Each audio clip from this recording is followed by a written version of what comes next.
안녕하세요. 오늘은 보린교회 설립 73주년 감사 예배를 드리는 날입니다. 마태복음 16장 15절에서 19절 말씀을 가지고 성경을 따르는 교회라는 제목으로 은혜를 나누고자 합니다. 예수님은 진리를 가르쳤습니다. 복음을 증거하셨습니다. 많은 사람들을 치유하셨습니다. 그래서 수많은 무리들이 예수님을 따랐습니다. 흠모했습니다. 유대 사회는 소망이 있었습니다. 다윗과 같은 위대한 정치 지도자가 나타날 것을 기대했습니다. 그래서 로마의 속국에서 구원해 줄 것을 소망하고 있었습니다. 당시 예수님에 대한 의견이 분분했습니다. 예수는 메시아인가 아니면 사기꾼인가? 무식한 집안의 자제가 무슨 일을 할 수 있을까? 글도 배우지 못한 주제에 무엇을 할 수 있겠는가? 별의별 소문이 다 돌았습니다. 13절에 예수께서 빌립보 가이사랴 지방에 이르러 제자들에게 물어 이르시되 사람들이 인자를 누구라 하느냐? 예수님의 복음 사역의 중반 지점입니다. 아마 이제 이후부터는 예수님의 행보가 십자가의 죽으심을 향해 나아갈 것입니다. 제자들에게 물었습니다. 세상 사람들은 인자를 누구라 하느냐? 여기서 인자라는 말은 문자적으로 그 사람의 아들이라는 뜻입니다. 그 사람, 저 사람, 세인들이 볼 때 그 사람 나도 알지. 그저 피상적인 알을 읊조릴 때에 하는 수준입니다. 그러나 믿는 자들의 이해는 또 다릅니다. 믿는 자들에게 있어서 인자는 구약에 약속된 메시아입니다. 구약에서 약속된 예언된 바로 그 사람이라는 의미를 가지고 있습니다. 믿는 자가 생각하는 인자와 세상 사람들이 들었던 그 인자라는 것은 천지 차이입니다. 예수님을 어떻게 생각하느냐? 이 시대 사람들은 예수님을 어떻게 이해하느냐? 민중들의 예수님에 대한 인식을 지금 예수님은 묻고 있습니다. 14절에 이르되 들으는 세례 요한 들으는 엘리야 어떤 이는 예레미야나 선지자 중에 하나라 하나이다. 종교적 사회 개혁가들이 있습니다. 이 세상을 기독교 국가와 문화로 바꾸자는 개혁주의자들이 있습니다. 이 세상을 예수 그리스도가 주인이 되게 하자는 것입니다. 어떤 이는 능력이 많아서 병자들을 치유하는 이들이 있습니다. 엘리야와 같은 신통한 자로 보는 이들도 있었고, 어떤 이는 민중의 삶 속에 깊이 들어가서 구제와 긍휼 사업을 앞장서는 자들이 있습니다. 손양원 목사님처럼 한센병 환자들 속에서 피고름을 빨아주며 슬픔을 나누는 그런 영적 지도자가 있습니다. 예수님을 하나의 그런 종교적인 인물로, 위대한 인물로 보는 자들이 있었다라는 것입니다. 이것이 세인들의 평가 보고서입니다. 15절에 이르시되 너희는 나를 누구라 하느냐? 주관식 질문이 던져집니다. 개인적으로 대답해야 합니다. 개인의 신앙 고백입니다. 그 사람의 영적인 상태를 말해주고 있고 그 사람의 영원한 미래와 직결되는 문제입니다. 너희는 나를 누구라고 하느냐? 예수님을 어떻게 알고 있는가? 그런데 관심이 없습니다. 사람들이 얼마나 나를 인정해 주느냐? 얼마나 나를 좋게 봐주는가? 나를 알아주기라도 하는 것일까? 유명한 사람이 부러워서가 아닙니다. 성도들의 본분은 그리스도를 믿는 것이고 그리스도를 경배하는 것이고 그리스도를 높이는 것, 이것으로 충분합니다. 그리스도를 찬양하기 위해서 교회에 모입니다. 이것이 예배의 목적입니다. 교회에 나온 이유입니다. 호세아 6장 3절에 그러므로 우리가 여호와를 알자, 힘써 여호와를 알자. 그의 나타나심은 새벽빛같이 어김없나니 비와 같이 땅을 적시는 늦은 비와 같이 우리에게 임하시느니라 하니라. 16절에 보면은 시몬 베드로가 대답하여 이르되 주는 그리스도시요 살아계신 하나님의 아들이시니이다. 주는 그리스도시요. 그리스도는 구약의 메시아라는 헬라어 용어입니다. 기름 부음 받은 자, 하나님이 특별히 구별하여서 세우신 분이라는 것이죠. 그 중에는 왕이 있고 제사장이 있고 선지자가 있습니다. 기름 부음 받은 자는 사람이 세울 수도 없고 폐할 수도 없습니다. 하나님이 세운 자이기 때문입니다. 사울 왕에게 도덕적으로 문제가 많았고 국가 통치 능력이 불가능한 그런 상태에 있었습니다. 그러나 다윗은 그의 왕위를 인위적으로 폐할 수가 없었습니다. 하나님이 세우신 왕이었기 때문입니다. 왕과 제사장과 선지자는 허물이 많은 죄를 가진 자들이었습니다.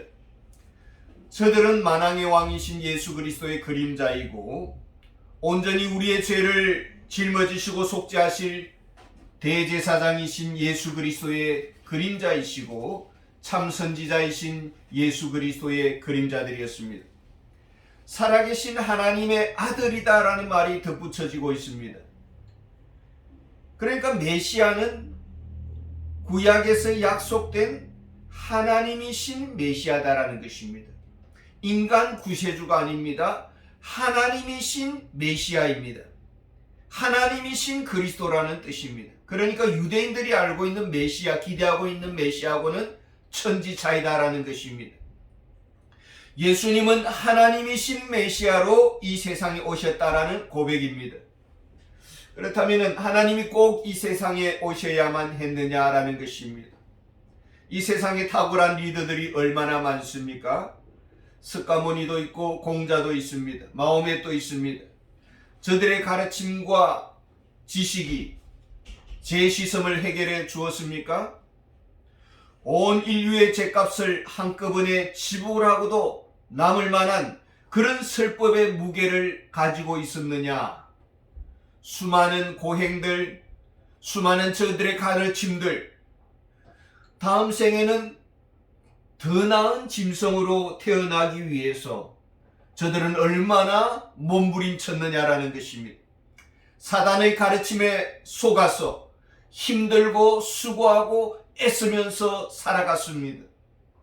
우리의 죄 문제를 해결하는 길은 오직 하나님의 아들의 몸값밖에는 없는 것이죠. 하나님의 아들의 그 피값이 우리의 모든 죄를 사하고도 구원하실 수 있는 것입니다.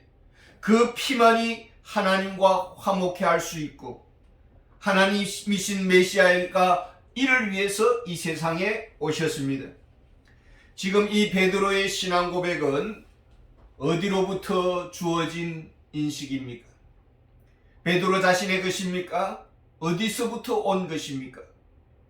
17절에 보면 예수께서 대답하여 이르시되 바요나 시모나 내가 복이 있도다. 이를 네게 알게 하니는 혈육이 아니요 하늘에 계신 내 아버지시니라. 혈과 육이 아니다. 베드로의 이 신앙 고백은 베드로가 어느 랍비 선생님으로부터 배운 지식도 아니고 유명한 가말리엘 문화생으로 들어가서 오래 배웠던 깨달음도 아니다라는 것입니다. 어느 유명 히브리 대학에 나온 것도 아니고 최고의 명문 대학을 나와서 이 답을 가지고 있는 것이 아니다라는 것입니다. 친히 하늘 아버지로부터 가르침을 받았다라는 것입니다. 교회란 에클레시아입니다. 무엇으로부터 부름을 받았다라는 뜻입니다. 영적 무지로부터 하늘 진리로 부름을 받은 자들의 모임입니다. 사단의 백성으로부터 하나님의 아들의 나라로 부름받은 자들의 모임입니다. 진화론이 진린 양 온 세상의 그 과학계를 지배하고 있는 시대입니다. 영적 무지가 이 세대 젊은이들을 학이라는 덫으로 굴복시키고 있습니다. 교회는 위로부터 주어진 신적 계시를 받은 자들의 모임입니다. 베드로는 계시를 아버지로부터 받았습니다.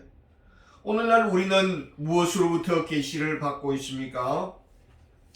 에베소서 2장 20절에 보면 너희는 사도들과 선지자들의 그 위에 세우심을 입은 자라 그리스도 예수께서 친히 모퉁이 돌이 되셨느니라. 교회는 베드로처럼 오늘도 직통 계시를 받지를 않습니다.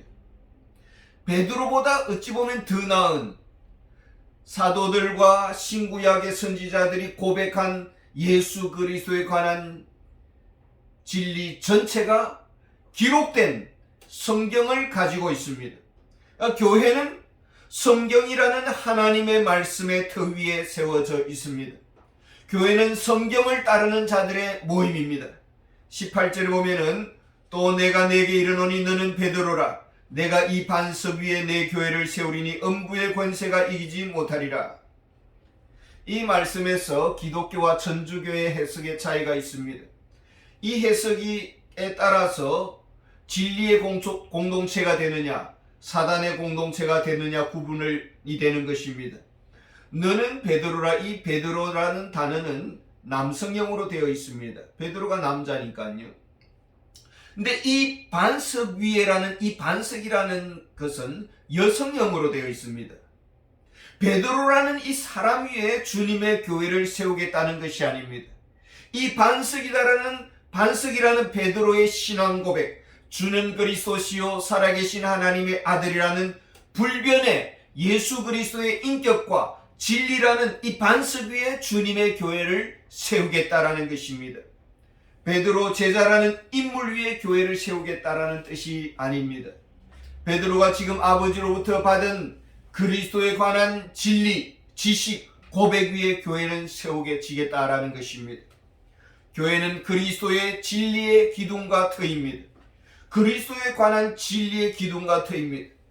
예수님은 아버지께로부터 주신 이 계시 위에 교회를 세우겠다라고 했습니다.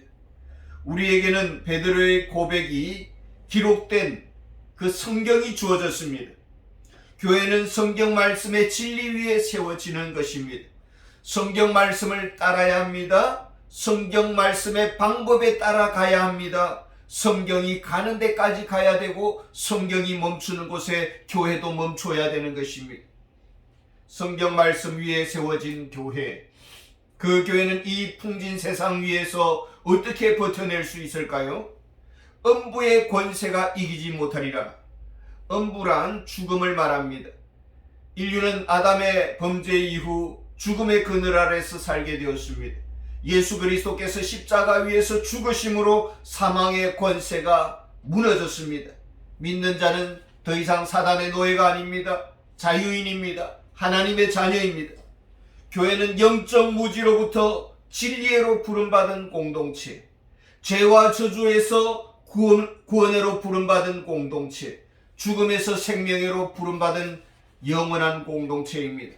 교회는 성경의 진리 위에 굳게 설 때에 죽음의 권세가 흔들 수가 없습니다. 왜 흔들렸습니까? 왜 두려워하면서 살아가고 있습니까? 근본적인 문제는 예수 그리스도를 모르는 무지에서 발생된다라는 것입니다. 교회는 예수 그리스도의 복음의 광채를 선포하는 공동체입니다. 그리할 때에 음부의 권세는 두려워 떨 것입니다. 19절에 보면은 내가 천국 열쇠를 네게 주러니 내가 땅에서 무엇이든지 매면 하늘에서도 매일 것이요 내가 땅에서 무엇이든지 풀면 하늘에서도 풀리리라 하시고 매고 푸는 문제를 다루고 있습니다. 교회가 복음을 전할 때에 우리 믿는 자가 복음을 전할 때 두 가지 반응이 나타납니다. 믿고 복음을 받아들이는 회개하고 복음을 받아들이는 자는 우리 믿는 자가 이렇게 선언하는 것입니다. 당신은 이제 죄에서 풀려났습니다라고 선언할 수가 있습니다. 만일 복음을 전했는데도 복음을 거부하고 회개하지 않는다면 당신은 여전히 죄 아래에 묶여져 있습니다라고 말하는 것입니다. 이것이 바로 그리스도를 믿는 신자들이 가진 천국의 열쇠입니다. 천국 복음이 천국 열쇠입니다. 믿는 자들에게 주어진 것입니다. 이 복음이 선포될 때에 하늘 문이 열리기도 하고 회개하지 않는 자에게는 지옥의 문이 열려지는 것입니다.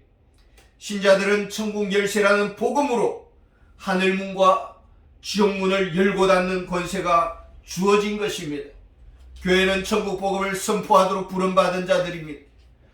복음 전도자로 부름받은 교회입니다. 여러분 손에는 천국 열쇠가 주어져 있습니다. 복음을 전하지 않고 침묵한다면 음부의 권세가 춤을 출 것입니다. 침묵하는 교회, 영혼을 안타깝게 여기지 않는 교회, 성경을 따르지 않는 교회, 더 이상 교회가 아닌 것이죠. 침묵당세가 되어서는 안 되는 것입니다. 진정 예수님을 알고 있습니까? 진정 예수님을 만났습니까? 진정 성경 말씀을 읽고 배우고 그 말씀 안에서 우리는 자라고 있습니까? 그 말씀을 우리는 증거하고 있습니까? 천국 열쇠를 진정 우리는 소유하고 있습니까? 율법이라는 가짜 열쇠를 가지고 자랑하고 있지는 않습니까? 깊이 묵상하는 시간이 되기를 바랍니다. 감사합니다.